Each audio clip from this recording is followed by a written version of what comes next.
Okay. So ನಾನು ಒಂದೆರಡು ವಿಡಿಯೋದಲ್ಲಿ ಹೇಳಿದ್ದೆ ನನಗೆ job wow what is start for A communication video. Okay. So ನಾನು ಕೆಲವು ವಿಡಿಯೋಗಳಲ್ಲಿ ಹೇಳಿದ್ದೆ ನನ್ನ ಜಾಬ್ ನನಗೆ ಸ್ಕೋರ್ ಆಗಿದ್ದು ನನ್ನ ಕಮ್ಯುನಿಕೇಷನ್ ಮತ್ತು ಕಾನ್ಫಿಡೆನ್ಸಿಂದ ಅಂತ. ಅಂದರೆ ನಾನು ಟೆಕ್ನಿಕಲಿ ಜಾಸ್ತಿ ಏನೂ ಆನ್ಸರ್ ಮಾಡಲಿಲ್ಲ, ಅವರು ಏನು ಕ್ವಶನ್ ಕೇಳಲಿಲ್ಲ. ಬಟ್ ನನ್ನ ಕಾನ್ಫಿಡೆನ್ಸ್ ಮತ್ತು ನನ್ನ ಕಮ್ಯುನಿಕೇಷನ್ ಚೆನ್ನಾಗಿದ್ದಿದ್ದಕ್ಕೆ ಅವರು ಲೈಕ್ ಒಂದು ಜಾಬ್ ರೋಲ್ ಕ್ರಿಯೇಟ್ ಮಾಡಿಬಿಟ್ಟು ಕೊಟ್ಟರು ಅಂತ ಹೇಳಿದ್ದೆ ನಾನು. ಸೊ ಆ ವಿಡಿಯೋ ನೋಡಿದಾಗಿಂದ ಜನ ನನಗೆ ಲೈಕ್ ತುಂಬ ಜಾಸ್ತಿ ಕಮ್ಯುನಿಕೇಷನ್ ಮೇಲೆ ವಿಡಿಯೋ ಮಾಡಿ, ಕಾನ್ಫಿಡೆನ್ಸ್ ಮೇಲೆ ಮಾಡಿ ಅಂತ ಕಾಮೆಂಟ್ಗಳು ಹಾಕ್ತಿದ್ರಿ. ಸೊ ಇವತ್ತು ಅದನ್ನು ಹೇಳೇ ಕೊಟ್ಬಿಡ್ತೀನಿ. 5 ಸ್ಟೆಪ್ಸಲ್ಲಿ ಈ ವಿಡಿಯೋಲಿ ಕಮ್ಯುನಿಕೇಷನಿಂದು ಕಾನ್ಸೆಪ್ಟ್ ಕ್ಲಿಯರ್ ಮಾಡಿಬಿಡೋಣ, ಆಯಿತಾ? ಕಾನ್ಫಿಡೆನ್ಸಿಗೆ ಇನ್ನೊಂದು ವಿಡಿಯೋ ಮಾಡೋಣ, ಎಲ್ಲದನ್ನು ಒಂದರಲ್ಲೇ ಮರ್ಜ್ ಮಾಡೋದು ಬೇಡ. ಲಾಸ್ಟ್ ಸ್ಟೆಪ್ಪು ನನ್ನ ಫೇವ್ರೇಟ್ ಸ್ಟೆಪ್ ಇರೋದೇ ಲಾಸ್ಟ್ ಸ್ಟೆಪ್ಪು. ಕಮ್ಯುನಿಕೇಷನ್ಗೆ ಒಂದು ಕ್ರೈಟೀರಿಯಾ ಇದೆ, ಏನು ಅಂತಂದರೆ ಲ್ಯಾಂಗ್ವೇಜ್ ಬರಬೇಕು. ಆ್ಯಂಡ್ ನಿಮಗೆ ಕಮ್ಯುನಿಕೇಷನ್ ಅಂದಿದ ತಕ್ಷಣ ನಿಮ್ಮ ತಲೆಗೆ ಏನು ಬರುತ್ತೆ? ಇಂಗ್ಲೀಷ್ ಅನ್ನೋದು ಬಂದ್ಬಿಡುತ್ತೆ. ಹಾಗೇನಿಲ್ಲ, ಕನ್ನಡದಲ್ಲೂ ಒಳ್ಳೆ ಕಮ್ಯುನಿಕೇಷನ್ ಇರಬೇಕು, ಇಂಗ್ಲೀಷಲ್ಲೂ ಇರಬೇಕು. ಆ್ಯಂಡ್ ನಿಮಗೆ ಯಾವ ಲ್ಯಾಂಗ್ವೇಜ್ ಬೇಕೋ ಆ ಲ್ಯಾಂಗ್ವೇಜಲ್ಲಿ ಇರಬೇಕಷ್ಟೇ ಬೇಸಿಕಲಿ, ಆಯಿತಾ? ಸೊ ಲ್ಯಾಂಗ್ವೇಜ್ ಮತ್ತು ಕಮ್ಯುನಿಕೇಷನ್ ಈಸ್ ಡಿಫ್ರೆಂಟ್. ಕಮ್ಯುನಿಕೇಷನ್ ಅಂತ ಇಂಗ್ಲೀಷ್ ಮಾತ್ರ ಅಂತ ಅಲ್ಲ, ಎಲ್ಲ ಲ್ಯಾಂಗ್ವೇಜಲ್ಲೂ ಬರುತ್ತೆ. ಸೊ ಈ ಸ್ಟೆಪ್ಸು ಎಲ್ಲ ಲ್ಯಾಂಗ್ವೇಜಿಗೂ ಅಪ್ಲೈ ಆಗುತ್ತೆ. ನಂಗೆ ಗೊತ್ತು IT ಸೆಕ್ಟರ್ಸಲ್ಲಿ ಆಯಿತಾ, ಮೆಜಾರಿಟಿ ಕಾರ್ಪೊರೇಟ್ಸಲ್ಲಿ ಇವಾಗ ಇಂಗ್ಲೀಷ್ ಕೇಳ್ತಾರೆ, ಇಂಗ್ಲೀಷ್ ಬೇಕೇ ಬೇಕು ನಿಮಗೆ. ಸೊ ಇಂಗ್ಲೀಷ್ ಏನಾರು ಬರಲ್ಲ ಅಂದರೆ ಫಸ್ಟ್ ಇಂಗ್ಲೀಷ್ ಕಲಿಯೋದ್ರ ಮೇಲೆ ಫೋಕಸ್ ಮಾಡಬೇಕು ನೀವು. ಇನ್ ಕೇಸ್ ಅದ್ರ ಮೇಲೆ ಏನಾರು ಹೆಲ್ಪ್ ಬೇಕು ಅಂತಂದರೆ ಅದಕ್ಕೆ ಇನ್ನೊಂದು ಡಿಫ್ರೆಂಟ್ ವಿಡಿಯೋ ಮಾಡ್ತೀನಿ, ಅದು ಲೈಕ್ ಹೆಂಗೆ ಈಸಿಯಾಗಿ ಫಾಸ್ಟಾಗಿ ಕಲಿಬೋದು ಅಂತ. ಸೊ ಅದೊಂದು ಸಪ್ರೇಟ್ ವಿಡಿಯೋಗಿಡೋಣ. ಸೊ ಕಮ್ಯುನಿಕೇಷನ್ ಮೇಲೆ ಇವತ್ತು ಫೋಕಸ್ ಮಾಡೋಣ, ಆಯಿತಾ? ಸೊ 5th ಸ್ಟೆಪ್ ಏನು ಅಂತಂದರೆ, ನೀವು ಮಾತಾಡುವಾಗ ಸ್ಲೋ ಆಗಿ ಮಾತಾಡಿ. ಅಂದರೆ ಆರಾಮಾಗಿ ನಿಮ್ಮ ಪೇಸಲ್ಲಿ ಮಾತಾಡಿ. ನೀವು ಫಾಸ್ಟಾಗಿ ಮಾತಾಡೋಕೆ ಹೋಗಬೇಡಿ. ಫಾಸ್ಟಾಗಿ ಮಾತಾಡಿದಾಗ ಏನಾಗುತ್ತೆ, ನರ್ವಸ್ ಅಂತ ಅನ್ನೋ ಥರ ಫೀಲಿಂಗ್ ಕೊಡುತ್ತದು. ಎದುರುಗಡೆ ಇರೋರಿಗೆ ಇವನು ಫಾಸ್ಟಾಗಿ ಏನೋ ಹೇಳಿ ಮುಗಿಸ್ತಿದ್ದಾನೆ, ಸೊ ನರ್ವಸ್ ಆಗಿದ್ದಾನೆ ಇವನು, ಅಷ್ಟೊಂದು ಕಾನ್ಫಿಡೆಂಟ್ ಆಗಿ ಕಾಣಿಸ್ತಿಲ್ಲ ಇವನು. ನೀವು ಮಾತಾಡುವಾಗ ಏನು ಮಾಡಬೇಕು, ಸ್ವಲ್ಪ ಆರಾಮಾಗಿ ನಿಮ್ಮ ಪೇಸಲ್ಲಿ ಮಾತಾಡಿ. ಫಾರ್ ಎಕ್ಸಾಂಪಲ್ ನಿಮ್ಗೊಂದು ಹೇಳ್ತೀನಿ. ಇವಾಗ ಈಗ ಸುದೀಪ್ ಸರ್ ಬಿಗ್ ಬಾಸಲ್ಲಿ ಈಗ ವೀಕೆಂಡಲ್ಲಿ ಮಾತಾಡುವಾಗ ಅವ್ರು ಹೆಂಗೆ ಮಾತಾಡ್ತಾರೆ, ಆರದೇ ಇರೋ ಥರ, ಅಂದರೆ ಆ ಜ್ಯೋತಿನ ಆರದೇ ಇರೋ ಥರ ಕಾಪಾಡಿರೋಂಥ ಪ್ರತಿಯೊಬ್ಬರಿಗೂ ನನ್ನ ಧನ್ಯವಾದಗಳನ್ನ ಹೇಳ್ತಾ, ಏಳು ಬೀಳು ಏನೇ ಬಂದರೂ ನಿಮ್ಮ ಪ್ರೀತಿ ನಮ್ಮ ಜೊತೆ ಇರೋ ತನಕ ಅವ್ರು ಆರಾಮಾಗಿ ಅವ್ರ ಪೇಸ್ ತೊಗೊಂಡು, ಅವ್ರ ಟೈಮ್ ತೊಗೊಂಡು ಅವ್ರ ಪೇಸಲ್ಲೇ ಮಾತಾಡ್ತಾರೆ. ಅವರು ಫಾಸ್ಟಾಗಿ ಏನೋ ಹೇಳಿ ಮುಗಿಸ್ಬೇಕು ಅಂತ ಹೇಳೋದಿಲ್ಲ. ಅವರು ಆರಾಮಾಗಿ ನಡ್ಕೊಂಡು ಓಡಾಡ್ತಿರ್ತಾರೆ ಆ್ಯಂಡ್ ಅವ್ರ ಪೇಸಲ್ಲಿ ಅವ್ರು ಆರಾಮಾಗಿ ಮಾತಾಡ್ತಾರೆ. ಅವ್ರು ಎಷ್ಟು ಕಾನ್ಫಿಡೆಂಟಾಗಿ, ಎಷ್ಟು ಚೆನ್ನಾಗಿ ಅನ್ಸುತ್ತೆ ಅವ್ರ ಕಮ್ಯುನಿಕೇಷನ್, ಅಲ್ವಾ? ಸೊ ಆ ಥರ ಇರಬೇಕು ಕಮ್ಯುನಿಕೇಷನ್ನು. ಸ್ಲೋ ಆಗಿ ನಿಮ್ಮ ಪೇಸಲ್ಲಿ ಆರಾಮಾಗಿ ಮಾತಾಡಬೇಕು, ಕಾನ್ಫಿಡೆಂಟಾಗಿ ಕಾಣಿಸ್ತೀರಾ. ಫಾಸ್ಟಾಗಿ ಮಾತಾಡಿದಾಗ ಏನಾಗುತ್ತೆ, ನರ್ವಸ್ಸಾಗಿ ಕಾಣಿಸ್ತೀರಾ. 5th ಸ್ಟೆಪ್ ಅದು. 4th ಏನು ಅಂತಂದರೆ, ಐ ಕಾಂಟ್ಯಾಕ್ಟ್ ಮತ್ತು ಬಾಡಿ ಲ್ಯಾಂಗ್ವೇಜ್ ಚೆನ್ನಾಗಿರಬೇಕು. ಈಗ ಸೇಮ್ ಎಕ್ಸಾಂಪಲ್, ನಾವು ಜಾಸ್ತಿ ಡಿಫ್ರೆಂಟಾಗಿ ಎಕ್ಸಾಂಪಲ್ ತೊಗೊಳೋದು ಬೇಡ, ಸುದೀಪ್ ಸರ್ನೇ ನೋಡೋಣ. ಯಾಕಂದರೆ ನನ್ನ ಪ್ರಕಾರ ಕಮ್ಯುನಿಕೇಷನ್ ಮತ್ತು ಕಾನ್ಫಿಡೆನ್ಸನ್ನು ತುಂಬ ಚೆನ್ನಾಗಿ ಎಕ್ಸೂಟ್ ಮಾಡ್ತಾರೆ ಅವರು ಅಂತ ನನಗನ್ಸುತ್ತೆ. ಅವ್ರ ಬಾಡಿ ಲ್ಯಾಂಗ್ವೇಜ್ ಕೂಡ ತುಂಬ ಚೆನ್ನಾಗಿದೆ, ಸ್ಟ್ರೈಟಾಗಿರ್ತಾರೆ, ಅವ್ರು ಹಿಂಗೆ ಬಕ್ಕೊಂಡೆಲ್ಲ ಮಾತಾಡಲ್ಲ. ಅಥವಾ ಐ ಕಾಂಟ್ಯಾಕ್ಟ್ ಕೂಡ ಅವ್ರದ್ದು ಕರೆಕ್ಟಾಗಿ ಸ್ಕ್ರೀನಿಗೆ ಇರುತ್ತೆ. ಇವಾಗ ನಾನು ನಿಮ್ಮ ಜೊತೆ ಮಾತಾಡ್ತಿದ್ದೀನಿ, ಆಯಿತಾ? ಇವಾಗ ನಾನು ಕರೆಕ್ಟಾಗಿ ಲೆನ್ಸಿಗೆ ಐ ಕಾಂಟ್ಯಾಕ್ಟ್ ಮಾಡಿ ಮಾತಾಡ್ತಿದ್ದೀನಿ. ಸೊ ಬೇಸಿಕಲಿ ನೀವು ವಿಡಿಯೋ ನೋಡುವಾಗ ನಿಮ್ಮ ಜೊತೆ ಮಾತಾಡ್ತಿದ್ದೀನಿ ಅನ್ಸುತ್ತೆ ಐ ಕಾಂಟ್ಯಾಕ್ಟ್. ಈಗ ಅದೇ ನಾನು ಏನಾದರೂ ಇವಾಗ ಬಕ್ಕೊಂಡು ಇಲ್ಲೆಲ್ಲಾದ್ರೂ ಮಾತಾಡ್ತಿದ್ದೀನಿ ಅಂತ ಅನ್ಸಿದ್ರೆ ನಿಮ್ಗೆ ಹೆಂಗೆ ಅನ್ಸುತ್ತೆ?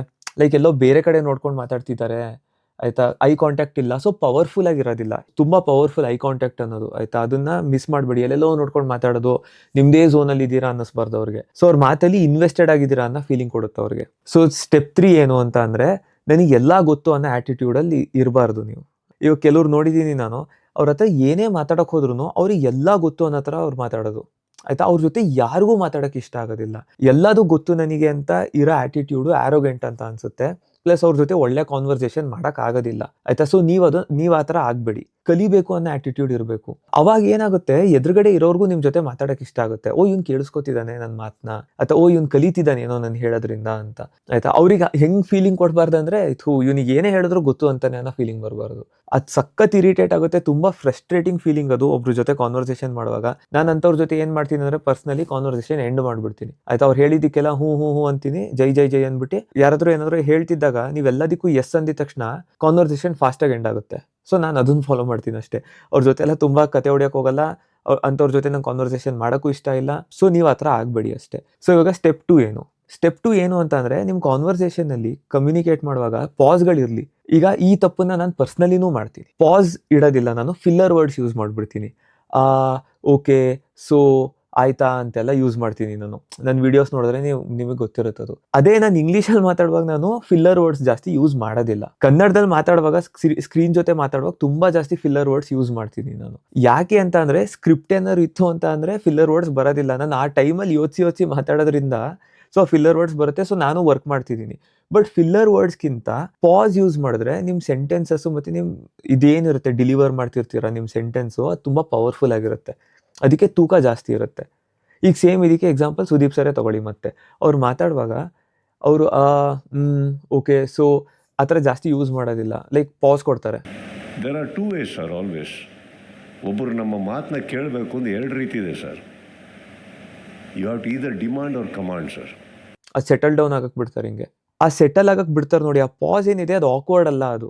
ಆ ಪಾಸು ನಿಮ್ಮ ಸೆಂಟೆನ್ಸ್ನ ಇನ್ನೂ ಪವರ್ಫುಲ್ ಮಾಡ್ತಾ ಇದೆ. ಸೊ ಮಧ್ಯದಲ್ಲಿ ಆ ಪಾಸು ಅಷ್ಟೇ ತುಂಬ ಪವರ್ಫುಲ್ ಆಗಿರುತ್ತೆ. ಸೊ ಸ್ಲೋ ಸ್ಪೀಚು, ಆರಾಮಾಗಿ ಮಾತಾಡ್ತಿದ್ದಾರೆ, ಐ ಕಾಂಟ್ಯಾಕ್ಟ್ ಚೆನ್ನಾಗಿದೆ, ಬಾಡಿ ಲ್ಯಾಂಗ್ವೇಜ್ ಕಾನ್ಫಿಡೆಂಟ್ ಆಗಿದ್ದಾರೆ, ಆ್ಯಂಡ್ ಎಲ್ಲ ಗೊತ್ತು ಅನ್ನೋ ಥರ ಮಾತಾಡ್ತಿಲ್ಲ, ಒಂದು ಡಿಸ್ಕಷನ್ ಮಾಡ್ತಿದ್ದಾರೆ ಎದುರುಗಡೆ ಇರೋರ ಜೊತೆ. ಮಾತಾಡುವಾಗ ಮಧ್ಯ ಪಾಸ್ ಕೊಡ್ತಾ ಇದ್ದಾರೆ. ಸೂಪರ್ ಆಯ್ತಲ್ವಾ? ಸೊ ಇಷ್ಟು ಕಲ್ತ್ವಿ ಇವಾಗ. ಲಾಸ್ಟ್ ಸ್ಟೆಪ್ ನಂಬರ್ 1 ಆಯ್ತಾ. ಮೋಸ್ಟ್ ಇಂಪಾರ್ಟೆಂಟ್ ಆ್ಯಂಡ್ ನನ್ನ ಫೇವ್ರೇಟ್ ಏನು ಅಂತಂದರೆ, ಒಂದು ಬೆಟರ್ ಕಮ್ಯುನಿಕೇಟರ್ ಆಗೋದಕ್ಕೆ ನಿಮಗೆ ಮಾತಾಡೋದು ಮಾತ್ರ ಅಂತಲ್ಲ, ಕೇಳಿಸ್ಕೊಳ್ಳೋಕ್ಕೂ ಬರಬೇಕು. ಎದುರುಗಡೆ ಅವ್ರು ಏನು ಮಾತಾಡ್ತಿದ್ದಾರೆ ಅನ್ನೋದನ್ನ ನಿಮಗೆ ಕೇಳಿಸ್ಕೊಳ್ಳೋಕ್ಕೂ ಬರಬೇಕು. ಬರೀ ಮಾತಾಡ್ತಾ ಇರೋದಲ್ಲ, ನಮ್ದು ಏನಿದೆ ಅದನ್ನೆಲ್ಲ ಡಂಪ್ ಮಾಡ್ಬಿಟ್ಟು ಹೋಗ್ಬಿಡೋಣ ಅನ್ನೋ ಥರ ಆ್ಯಟಿಟ್ಯೂಡ್ ಇದ್ದಾಗ ಆ ಕಾನ್ವರ್ಸೇಷನ್ ನಿಮ್ಮ ಜೊತೆ ಮುಗಿಸಿ ನೆಕ್ಸ್ಟ್ ಕಾನ್ವರ್ಸೇಷನಿಗೆ ಅವ್ರು ಬರೋದೇ ಇಲ್ಲ ನಿಮ್ಮ ಜೊತೆ. ಅದು ಒಳ್ಳೆ ಕಮ್ಯುನಿಕೇಷನ್ ಆಗೋದು ಇಲ್ಲ. ನೀವು ಮಾತಾಡಿ ಆ್ಯಂಡ್ ಎದುರುಗಡೆ ಅವ್ರು ಏನಾದರೂ ಮಾತಾಡೋಕ್ಕೆ ಟ್ರೈ ಮಾಡ್ತಿದ್ದಾರೆ ಅಂದರೆ ಅವ್ರಿಗೆ ಮಾತಾಡೋಕ್ಕೆ ಅವಕಾಶ ಕೊಡಿ ಆಯಿತಾ. ಅವ್ರ ಮಾತನ್ನ ಕೇಳಿಸ್ಕೊಡಿ. ಇನ್ ಕೇಸ್ ಯಾರಾದರೂ ಎದುರುಗಡೆ ಅವ್ರು ತುಂಬ ಇಂಟ್ರಪ್ಟ್ ಮಾಡ್ತಿದ್ದಾರೆ, ಅವ್ರು ನಿಮಗೆ ಮಾತಾಡೋಕ್ಕೆ ಬಿಡ್ತಿಲ್ಲ ಅಂತ ಅಂದರೆ ಈ ಫಾಲ್ಟ್ ಅವ್ರು ಮಾಡ್ತಿದ್ದಾರೆ. ನಾಟ್ ಲಿಸ್ನಿಂಗ್ ಫಾಲ್ಟ್ ಏನಿದೆ ಅದು ಅವ್ರು ಮಾಡ್ತಿದ್ದಾರೆ. ಅವ್ರ ಜೊತೆ ಜಾಸ್ತಿ ಕಾನ್ವರ್ಸೇಷನ್ ಹೋಲ್ಡ್ ಮಾಡಿಬಿಡಿ. ಸೇಮ್ ನೀವು ಎಕ್ಸಿಟ್ ಆಗಬೇಕು ಅಲ್ಲಿಂದ ಅಷ್ಟೇ. ಸ್ವಲ್ಪ ಬೇಗ ಮಾಡಿಬಿಟ್ಟು ಕಾನ್ವರ್ಸೇಷನ್ನ ಹೌದಾ ಎಸ್ ಅಂತ ಏನಾದ್ರು ಕತೆ ಹೊಡೆದು ಸ್ವಲ್ಪ ಸರಿ ಒಂದು ನಿಮಿಷ ಬಂದೆ ಅಂತ ಕಾನ್ವರ್ಸೇಷನ್ ಎಂಡ್ ಮಾಡಿ ಅಷ್ಟೇ. ಸೊ ಅದಕ್ಕೆ ನೀವು ಒಂದು ಗುಡ್ ಲಿಸ್ನರ್ ಆಗಿರಬೇಕು ಆಯಿತಾ. ಚೆನ್ನಾಗಿ ಕೇಳಿಸ್ಕೋಬೇಕು, ಎದುರುಗಡೆ ಅವ್ರು ಏನು ಮಾತಾಡ್ತಿದ್ದಾರೆ ಅನ್ನೋದು ಕೇಳಿಸ್ಕೋಬೇಕು ನೀವು. ನಾನು ಇದನ್ನು ತುಂಬ ಜನ ಫಾಲ್ಟ್ ಮಾಡೋದು ನೋಡಿದ್ದೀನಿ. ಅವ್ರು ಹೇಳ್ಬಿಡ್ತಾರೆ, ಎದುರುಗಡೆ ಅವ್ರು ಮಾತಾಡುವಾಗ ಐ ಕಾಂಟ್ಯಾಕ್ಟನ್ನು ತೆಗೆದು ಬಿಡ್ತಾರೆ ಸೈಡಿಗೆ, ಇಲ್ಲ ಫೋನ್ ಯೂಸ್ ಮಾಡೋಕೆ ಇಟ್ಕೋತಾರೆ, ಇಲ್ಲಾಂದರೆ ಯೋಚಿಸ್ತಿರ್ತಾರೆ. ಅದು ಮಾಡಿದಾಗ ಏನಾಗುತ್ತೆ, ಡಿಸ್ರೆಸ್ಪೆಕ್ಟ್. ಅದು ಎದುರುಗಡೆ ಇರೋರಿಗೆ ಡಿಸ್ರೆಸ್ಪೆಕ್ಟ್ ಮಾಡ್ತಿದ್ದಾರೆ. ಯಾಕಂದರೆ ನಿಮ್ಮ ಮಾತನ್ನೇನೋ ಹೇಳ್ಬಿಟ್ರಿ ನೀವು, ಅವ್ರು ಕೇಳಿಸ್ಕೊಂಡ್ರು. ಅವ್ರು ಮಾತಾಡೋ ಟೈಮಲ್ಲಿ ನೀವೇನು ಮಾಡಿದ್ರಿ, ನೀವು ಇಗ್ನೋರ್ ಮಾಡಿದ್ರಿ, ಅದನ್ನ ನೀವೆಲ್ಲೋ ಬೇರೆ ಕಡೆ ನೋಡಿದ್ರಿ ಆಯಿತಾ. ನೀವು ಅವಾಯ್ಡ್ ಮಾಡ್ತಿದ್ದೀರ ಅವ್ರ ಮಾತು ಕೇಳಿಸ್ಕೊಳಕ್ಕೆ. ಗೊತ್ತು ಕೇಳಿಸ್ಕೊಳಕ್ಕೆ ಕಿವಿ ಬೇಕು ಅಂತ, ಬಟ್ ನಿಮ್ಮ ಐ ಕಾಂಟ್ಯಾಕ್ಟ್ ಮತ್ತು ಬಾಡಿ ಲ್ಯಾಂಗ್ವೇಜ್ ಕೂಡ ಆ ಕಡೆನೇ ಇರಬೇಕು. ಎಲ್ಲದೂ ಕೋಆರ್ಡಿನೇಟ್ ಆಗಿದ್ದಾಗ ಅದೊಂದು ಪ್ರೆಸೆನ್ಸ್ ಬರುತ್ತೆ ನಿಮ್ಗೆ ಚೆನ್ನಾಗಿ. ಎದುರುಗಡೆ ಇರೋರಿಗೆ ಇವ್ರ ಜೊತೆ ಮಾತಾಡಿದ್ರೆ ಒಂದು ಪ್ಲೆಸೆಂಟ್ ಒಂದು ಫೀಲಿಂಗ್ ಬರುತ್ತೆ ಆಯಿತಾ. ತುಂಬ ಒಳ್ಳೆ ಕಾನ್ವರ್ಸೇಷನ್ ಆಯಿತು ಅನ್ನೋ ಥರ ಫೀಲ್ ಬರಬೇಕು ಅವ್ರಿಗೆ. ಅವಾಗ ಅದು ನಿಮಗೆ ಒಂದು ಪ್ಲಸ್ ಪಾಯಿಂಟ್ ಆಗುತ್ತೆ. ಅವ್ರಿಗೇನಾದರೂ ನಿಮ್ಗೆ ಎಷ್ಟೇ ನಾಲೆಡ್ಜ್ ಇರಲಿ, ಟೆಕ್ನಿಕಲಿ ನೀವು ಒಂಥರ ಮಾಸ್ಟರ್ ಆಗಿರಲಿ, ನೀವು ಸೂಪರ್ ನಾಲೆಡ್ಜ್ ಇರಲಿ, ನಿಮ್ಮ ಜೊತೆ ಮಾತಾಡಿದಾಗ ಯಾರಿಗಾದ್ರೂ ಇರಿಟೇಟ್ ಆಗ್ತಿದೆ ಅಂದರೆ ನೀವು ವರ್ಲ್ಡಲ್ಲಿ ಬೆಸ್ಟೇ ಆಗಿರಿ ಅಂದರೂ ಅವ್ರು ನಿಮ್ಮನ್ನು ಹೈರು ಮಾಡೋದಿಲ್ಲ, ನಿಮ್ಮ ಜೊತೆ ಮಾತಾಡೋಕ್ಕೆ ಇಷ್ಟಪಡೋದಿಲ್ಲ. ಯಾಕಂದರೆ ನಿಮ್ಮ ಜೊತೆ ಮಾಡೋ ಕಾನ್ವರ್ಸೇಷನ್ ಅವ್ರಿಗೆ ಎಷ್ಟು ಟೈರಿಂಗ್ ಅನಿಸುತ್ತೆ ಅಂದರೆ ಒಂಥರ ಇವನ ಹತ್ರ ಯಾಕಾದರೂ ಮಾತಾಡ್ತಿದ್ದೀನಿ ಅನ್ನೋ ಫೀಲಿಂಗ್ ಬಂದುಬಿಡುತ್ತೆ. ಸೊ ಆ ಥರ ಕಮ್ಯುನಿಕೇಟರ್ ಆಗಬಾರ್ದು ನೀವು. ಒಂದು ಪ್ಲೆಸೆಂಟ್ ಫೀಲಿಂಗ್ ಬರಬೇಕು ಅವ್ರಿಗೆ. ನಿಮ್ಮ ಜೊತೆ ಮಾತು ಮುಗಿಸ್ಬಿಟ್ಟು ಹೋಗುವಾಗ ಎಷ್ಟು ಚೆನ್ನಾಗಿತ್ತಲ್ಲ ಒಂದು ಕಾನ್ವರ್ಸೇಷನ್ ಅವ್ನ ಜೊತೆ ಅನ್ನೋ ಥರ ಇರಬೇಕು ಆಯಿತಾ. ಅವ್ರ ತಲೆಯಲ್ಲಿ ಅದೇ ಇರುತ್ತೆ ಅವಾಗ, ಇವನ ಜೊತೆ ಮಾತಾಡೋಣ ನೆಕ್ಸ್ಟ್ ಟೈಮ್ ಸಿಕ್ಕಿದಾಗ ಅಂತ. ನೆಕ್ಸ್ಟ್ ಟೈಮ್ ನೀವು ಹೋದಾಗ ಯಾವ್ದಾರ ಪಾರ್ಟಿಗೆ ಇಲ್ಲ ಎಲ್ಲಾದರೂ ಗ್ಯಾದರಿಂಗಿಗೆ ಅವ್ರಾಗೆ ಅವ್ರು ಹುಡ್ಕೊಬರ್ತಾರೆ ನಿಮ್ಮನ್ನು. ಯಾಕೆ ಅಂತಂದರೆ ಲಾಸ್ಟ್ ಟೈಮ್ ನೀವು ತುಂಬ ಚೆನ್ನಾಗಿ ಮಾತಾಡಿದ್ರಿ ಅವ್ರ ಜೊತೆ ಅಂತ ಆಯಿತಾ. So simple. ಇದೆಲ್ಲದು ಕಂಪ್ಲೀಟಾಗಿ ನೋಡಿದ್ರೆ ಸುದೀಪ್ ಸರ್ ನಿಮಗೆ ಬಿಗ್ ಬಾಸಲ್ಲಿ ಏನು ವೀಕೆಂಡಲ್ಲಿ ಬರ್ತಾರೆ ಪ್ರತಿ ಒಂದು ರಿಫ್ಲೆಕ್ಟ್ ಆಗುತ್ತೆ. ಆ್ಯಂಡ್ ಅವ್ರ ಪರ್ಸ್ನಾಲಿಟಿ ನಮ್ಮೆಲ್ಲರಿಗೂ ಅದಕ್ಕೆ ಇಷ್ಟ ಆಗೋದು. ಏನಕ್ಕೆ ಅಂತಂದರೆ ಅವ್ರು ಸಖತ್ ಕಾನ್ಫಿಡೆಂಟಾಗಿ ಅವ್ರು ಮಾತಾಡೋವೇ ರೀತಿ, ಅವರು ಬೇರೆಯವ್ರಿಗೆ ಅರ್ಥ ಮಾಡಿಸೋದು ಸಖತ್ತಾಗಿರುತ್ತೆ. ಅವ್ರ ಬಾಡಿ ಲ್ಯಾಂಗ್ವೇಜ್ ಸೂಪರ್ ಆಗಿದೆ, ಹೆವಿ ಕಾನ್ಫಿಡೆಂಟಾಗಿ ಕಾಣಿಸ್ತಾರೆ. ಸೊ ಅದರಿಂದ ಕಲಿಬೇಕು ಇವಾಗೆಲ್ಲ. ಇದೆಲ್ಲ ಪಾಯಿಂಟ್ಸು ಮ್ಯಾಚ್ ಆಗುತ್ತೆ. ಆ್ಯಂಡ್ ಬೋನಸ್ ಪಾಯಿಂಟ್ ಒಂದು ಹೇಳ್ತೀನಿ, ನೀವು ಇದೆಲ್ಲ ಕಲ್ತ್ಬಿಟ್ಟು ಎಲ್ಲೂ ಇಂಪ್ಲಿಮೆಂಟೇ ಮಾಡಲಿಲ್ಲ ಅಂತ ಅಂದರೆ ನಿಮಗೆ ವರ್ಕೇ ಆಗೋದಿಲ್ಲ ಇದು. ಸೊ ಇಂಪ್ಲಿಮೆಂಟೇಷನ್ ಅಂದರೆ ಏನು, ಈಗ ಒಂದು ಎಕ್ಸಾಂಪಲ್ ಕೊಡ್ತೀನಿ ನಿಮಗೆ. ನಾನು ತುಂಬ TV ಸೀರೀಸ್ ನೋಡ್ತಿದ್ದೆ, ಮೂವೀಸ್ ನೋಡ್ತಿದ್ದೆ, English movies, TV series, English ಕಲಿಬೇಕು ಅಂತ ಚೆನ್ನಾಗೆಲ್ಲ ನೋಡ್ತಿದ್ದೆ, ಓದ್ತಿದ್ದೆ ಬುಕ್ಸ್ನ, ಬಟ್ ಎಲ್ಲೂ ಮಾತಾಡಿರಲಿಲ್ಲ ನಾನು. ಆ್ಯಂಡ್ ಒಂದಿನ ಬಾಯ್ ಬಿಡೋ ಟೈಮ್ ಬಂದಾಗ ಅವಾಗ ಫುಲ್ಲು ಫಂಬಲ್ ಆಗೋಯ್ತು. ಅವಾಗ ಅನ್ನಿಸ್ತು, ಅಲ್ಲ ನಾನು ಇಷ್ಟೆಲ್ಲ TV ಸೀರೀಸ್ ನೋಡ್ತೀನಿ, ನಂಗೆ ಎಲ್ಲ ವರ್ಡ್ಸು ಗೊತ್ತು ಆಯಿತಾ, ಪ್ರತಿಯೊಂದು ಗೊತ್ತು, ಸೆಂಟೆನ್ಸ್ ಹೆಂಗೆ ಬರೀಬೇಕು ಎಲ್ಲ ಗೊತ್ತು, ಬಟ್ ಮಾತಾಡುವಾಗ ಸೆಂಟೆನ್ಸ್ ಫಾರ್ಮೇಷನೇ ಬರ್ತಾ ಇರಲಿಲ್ಲ ನನಗೆ.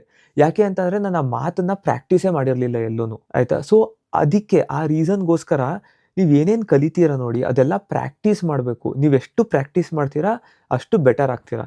ಇದೆಲ್ಲ ಪಾಯಿಂಟ್ಸು ನಿಮಗೆ ಒಂದು ಸತಿ ತಲೆಗೆ ಹಿಂಗೆ ಹೋಗಿದ ತಕ್ಷಣ ನೀವು ಆ ಥರ ಆಗಿಬಿಡೋದಿಲ್ಲ, ಅದನ್ನು ಪ್ರಾಕ್ಟೀಸ್ ಮಾಡಬೇಕಾಗುತ್ತೆ. ಈಗ ಫಸ್ಟ್ ಡೇ ಎಲ್ಲದನ್ನು ಒಂದೇ ಸತಿ ಪ್ರಾಕ್ಟೀಸ್ ಮಾಡೋಕ್ಕಾಗಲ್ವಾ. ಸೊ ಫಸ್ಟ್ ನೀವೇನಂತೀರಾ, ಓಕೆ ನಾನು ಸ್ಟೆಪ್ ಬೈ ಸ್ಟೆಪ್ ಪ್ರಾಕ್ಟೀಸ್ ಮಾಡ್ತೀನಿ. ಫಸ್ಟು ನಾನು ಆರಾಮಾಗಿ ಮಾತಾಡೋ ಪ್ರಾಕ್ಟೀಸ್ ಮಾಡ್ತೀನಿ. ಆ್ಯಂಡ್ ಆರಾಮಾಗಿ ಯಾವಾಗ ಮಾತಾಡೋಕ್ಕೆ ನೀವು ಕಂಫರ್ಟಬಲ್ ಆಗ್ತೀರಾ ಸೆಕೆಂಡ್ ಸ್ಟೆಪ್ಪಿಗೆ ಹೋಗ್ತೀರಾ.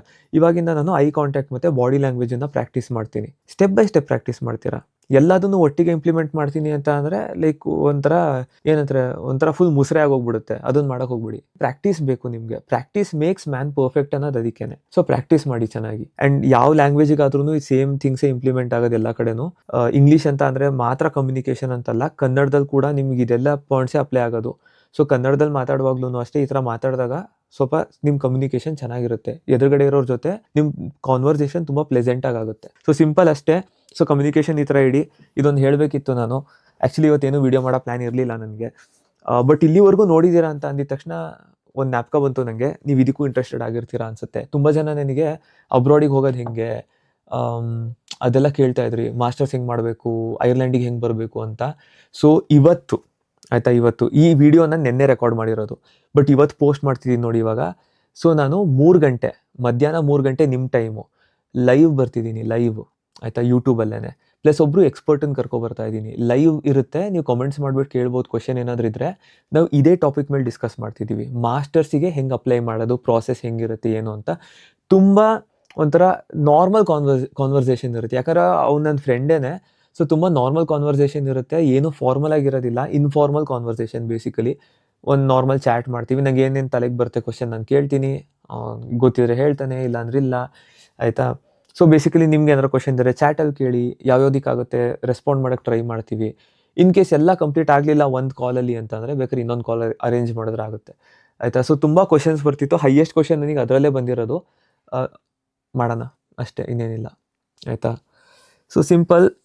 ಕಣ್ಣೆಲ್ಲ ಉರಿತಾ ಇದೆ. ಲೈಟು ಮುಖಕ್ಕೆ ಬೀಳ್ತಾ ಇದೆಯಾ? ಇದು ಕಣ್ಣು ಉರಿತೈತಿ. ಕೊಯ್ ಮೇಲ್ಗೆ ಜಾದೂ ಥರ ಕಾಣಿಸ್ತಾ ಇದೀನಿ. ಊಟ ಮಾಡೋಣ.